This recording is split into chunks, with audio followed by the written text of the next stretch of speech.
Hello everybody, so I am here at the headquarters of Glomgold Industries where we're going to be taking a look at a Casablanca Century 9000 in polished brass. Again with the Glomgold stuff, my god.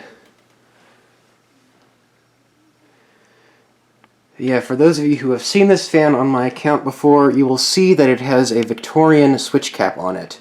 It previously had a K4S which was broken. I took the sockets and gave them to somebody else and threw the base away. Has a dome-like top plate. Yes, and it has slumber quiet. And it works.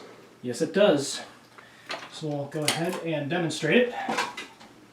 Oops, I accidentally hit my hand on something. But anyways, we'll go ahead and start this thing off as slow as it can go on the SQ. Which is pretty slow. Yeah, some of them go slower, others go a little faster on their minimum speed. As seen with both of our Turbo Zephyrs.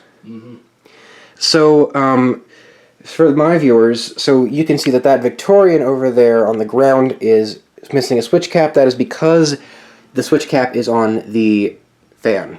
So, the Victorian he's referring to. Yes. So yeah, what I plan on doing is I plan on putting on a spare K4S on that Victorian and switching the boards. So the board in that Victorian actually has an issue where the lights do not turn off. So what I plan on doing is swapping the board in my new Moroccan Sand Panama and yeah, with the Victorian. So that way the lights will be able to turn off on the Victorian. And the Panama doesn't have a light, so there's that. The blades, one of the blades is slightly bent a little bit, but it's really not that big of a deal. Yeah, I can kind of see it, but it looks to be just really be nothing. Yep.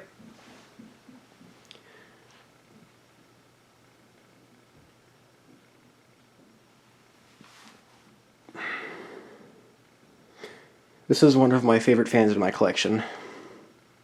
This was my first Casablanca, like rare Casablanca fan, and it's actually the third or fourth one I've ever gotten.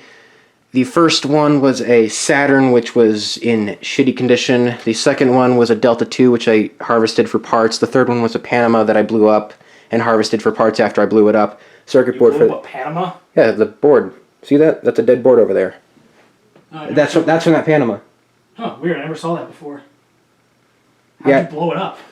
I wired it wrong. Someone gave me the wrong instructions. Oh, okay. They told you know. Well, I mean, I had to blow out with a Ventura, even though it was wired correctly. Yeah. So they told me to hook up the black wire with no stripes on the IT control to the black wire on the fan, then the striped white wire, the striped black and white wire to the white wire on the fan, and then one of the swag wires to the.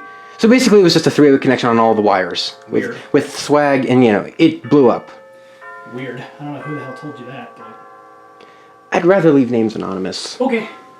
Anyway, so we're almost at full speed with this Casablanca Century, and the clock is chiming 5 o'clock right now. I apologize for that.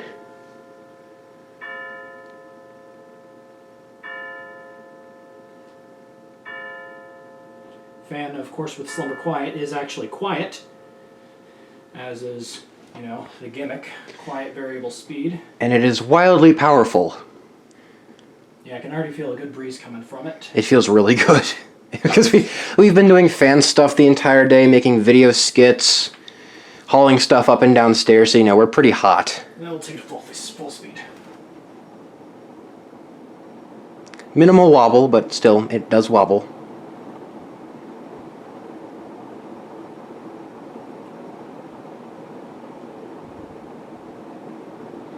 Now, out of the Century 9000, there are 4 finishes that they came in. They came in antique brass being the most common, white antique brass being the second most common, bright brass, which ties with white and antique brass, as the second most common, and then white and bright brass, which was the rarest.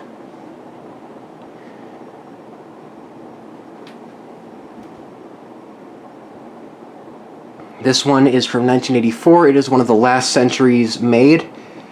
If they made an IntelliTouch one in '84, that would be cool to see.